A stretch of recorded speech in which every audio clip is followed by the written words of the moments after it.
ಸ್ನೇಹಿತರೆ, ಏನು ಹೇಳಿದರೆ, ಇದು ನಮ್ಮ ಜೀವನದಲ್ಲಿ ನಾನೀಗ ಹೇಳುವಂಥ ಇನ್ಸಿಡೆಂಟ್ ನಮ್ಮ ನಿಜ ಜೀವನದಲ್ಲಿ ಎಷ್ಟೋ ಸಮಯದಲ್ಲಿ ನಡೆದು ಹೋಗಿರುತ್ತದೆ. ಆದರೆ ಕೆಲವೊಮ್ಮೆ ನಾವು ಅದರ ಬಗ್ಗೆ ಕೆಲವೊಮ್ಮೆ ಅಥವಾ ಕೆಲವರು ಅದನ್ನು ತುಂಬ ಈಸಿಯಾಗಿ ತೆಗೆದುಕೊಂಡು ಆ ಒಂದು ಸಮಸ್ಯೆಯಿಂದ ಪಾರಾಗುತ್ತಾರೆ. ಆದರೆ ಈಗಿನ ಒತ್ತಡ ಜೀವನದಲ್ಲಿ ಹೆಚ್ಚಿನ ಒಂದು 80% ಅಷ್ಟು ಜನರು ಈಸಿಯಾಗಿ ತೆಗೆದುಕೊಳ್ಳುವ ಸ್ಥಿತಿಯಲ್ಲಿ ಇರುವುದಿಲ್ಲ.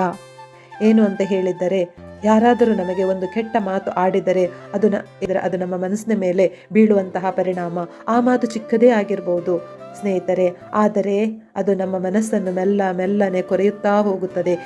ಒಂದು ಚೇಳು ಅಥವಾ ಹಾವು ಕಚ್ಚಿದಾಗ ನಿಧಾನವಾಗಿ ಅದು ವಿಷ ನಮ್ಮ ಇಡೀ ಶರೀರವನ್ನು ಹರಡುತ್ತದೆಯೋ, ಅದೇ ರೀತಿಯಾಗಿ ಹೀಗೆ ಬೇರೆಯವರು ಹೇಳಿದ ಮಾತು ನಿಧಾನವಾಗಿ ನಮ್ಮ ಮನಸ್ಸನ್ನೇ ಕೆಡಿಸುತ್ತದೆ. ಹಾಗೂ ಪದೇ ಪದೇ ನಮಗೆ ಅದೇ ನೆನಪಾಗುತ್ತದೆ. ಬೇರೆ ಯಾವುದೂ ನಾವು ಮನಸ್ಸಿಗೆ ತೆಗೆದುಕೊಳ್ಳುವ ಸ್ಥಿತಿಗೆ ಬರುವುದಿಲ್ಲ.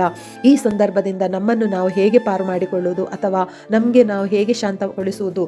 ಒಂದೇ ವಿಧಾನ ಅಂತ ಹೇಳಿದರೆ, ಕೃಷ್ಣನ ತತ್ವದ ಪ್ರಕಾರ ಶ್ರೀಕೃಷ್ಣನ್ ಏನು ಹೇಳ್ತಾನಂತ ಹೇಳಿದರೆ, ನಿಮ್ಮ ಶಾಂತಿಯನ್ನು ಬೇರೆಯವರ ಮಾತಿಗೆ ಒಪ್ಪಿಸಬೇಡಿ. ಯಾರಾದರೂ ನಿಮಗೆ ನೋವು ಕೊಟ್ಟಿದ್ದರೆ ಮನದೊಳಗೆ ಅವರಿಗಾಗಿ ಅವರಲ್ಲಿರುವ ಒಳ್ಳೆಯ ಗುಣಗಳನ್ನು 10 ಬಾರಿ ನೆನೆಸ್ತಾ ಹೋಗಿ ಎಂದರೆ ಅವರಲ್ಲಿರುವ ಪಾಸಿಟಿವಿಟಿ ಅಥವಾ ಪಾಸಿಟಿವ್ ಗುಣವನ್ನು ನೆನಪು ಮಾಡಿಕೊಳ್ಳುವುದು.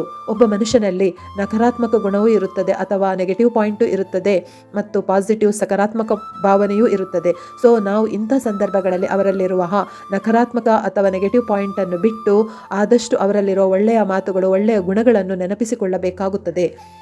ಅಂದರೆ ಒಂದು ಉದಾಹರಣೆಗೆ ಹೇಳಬೇಕಂತ ಹೇಳಿದರೆ, ನಾವು ಅವರ ಬಗ್ಗೆ ಈ ರೀತಿಯಾಗಿ ಯೋಚಿಸಬಹುದು: ನಿನ್ನ ಪರಿಸ್ಥಿತಿಯನ್ನು ನಾನು ಅರ್ಥ ಮಾಡಿಕೊಳ್ಳುತ್ತೇನೆ, ನೀವು ಒಳ್ಳೆಯವರು, ಕೇರಿಂಗ್ ಆಗಿದ್ದೀರಿ, ನೀವು ಅರ್ಥ ಮಾಡಿಕೊಳ್ಳುವಂಥ ವ್ಯಕ್ತಿಯಾಗಿದ್ದೀರಿ ಎಂದು ನಮ್ಮ ಮನಸ್ಸಲ್ಲೇ ಈ ವಾಕ್ಯಗಳನ್ನು ಅಥವಾ ಈ ಭಾವನೆಯನ್ನು ಮೂಡಿಸಿಕೊಳ್ಳುವುದು. ನಾವು ಎದುರಲ್ಲಿ ಅವರಿಗೆ ಹೋಗಿ ಹೇಳಬೇಕಾಗಿಲ್ಲ.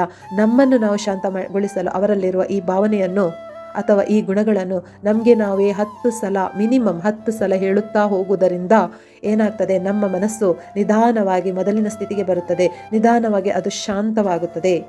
ಇದು ಒಂದು ನಮ್ಮನ್ನು ನಾವು ಶಾಂತಗೊಳಿಸುವ ಒಂದು ಒಳ್ಳೆಯ ವಿಧಾನವಾಗಿರುತ್ತದೆ.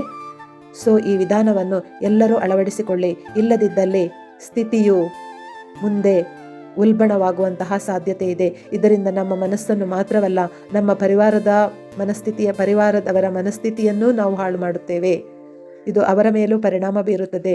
ಇದು ನಮ್ಮ ಇಡೀ ಜೀವನವನ್ನೇ ಹಾಳು ಮಾಡುವಂತಹ ಸ್ಥಿತಿಗೂ ಕಾರಣವಾಗ್ತದೆ. ಒಂದು ಚಿಕ್ಕ ವಿಷಯವು ದೊಡ್ಡದಾಗಿ ಹರಡುವಂತಹ ಅಥವಾ ಬೆಳೆಯುವಂತಹ ಸಾಧ್ಯತೆ ಕೂಡ ಇದೆ. ಸೊ ಈ ವಿಚಾರವು ನಿಮಗೆ ಉಪಯುಕ್ತವೆಂದು ಅನಿಸಿದ್ದಲ್ಲಿ ಇಂತಹ ಮನಸ್ಸಿಗೆ ಶಾಂತಿ ನೀಡುವ ವಿಚಾರಗಳಿಗಾಗಿ ಚಾನಲನ್ನು ಸಬ್ಸ್ಕ್ರೈಬ್ ಮಾಡಿ ಹಾಗೂ ಮುಂದಿನ ಮಾಹಿತಿಗಾಗಿ ಜೊತೆಯಾಗಿರಿ. ಎಲ್ಲರಿಗೂ ಧನ್ಯವಾದಗಳು.